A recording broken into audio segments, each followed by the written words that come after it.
আবারও ধনিয়া পাতা দিয়ে কি রান্না করলাম আমি। হ্যালো এভরিওয়ান, আমি সানিয়া। কেমন আছো তোমরা সবাই? তো আজকে আমি না, আমার মা রান্না করছে এই শীতে সিলভার কাপ মাছের রেসিপি, আমাদের গ্রামের স্টাইলের। তো প্রথমেই মাছগুলোকে খুব ভালোভাবে ধুয়ে নিয়েছিল। তারপরে মাছগুলোকে একটা পাতিলে নিয়ে তাতে অনেকগুলো পেঁয়াজ কুচি দিয়ে দিল ও দুটো টমেটো কুচিয়ে দিয়ে দিল ও তারপরে দিয়ে দিল বাকি মশলাগুলো, যেমন দিয়ে দিল হচ্ছে সর্ষের তেল, আদা রসুন বাটা, লবণ, হলুদ গুঁড়ো ও লঙ্কার গুঁড়ো ও আবারও দিয়ে দিল একটু সর্ষের তেল, কারণ সর্ষের তেলটা প্রথমে কম হয়ে গিয়েছিল। তারপরে হাতের সাহায্যে ভালো করে মাছ ও মশলার সঙ্গে মাখিয়ে নিল।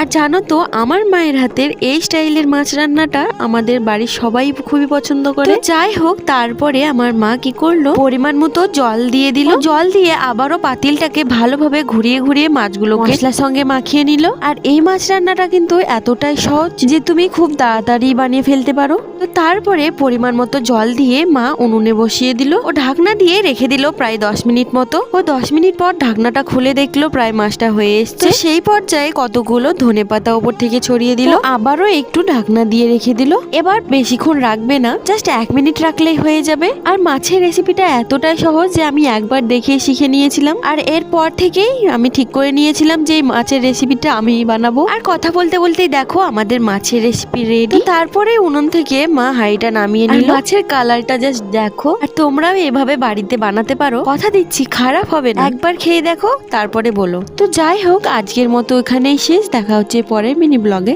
বাই।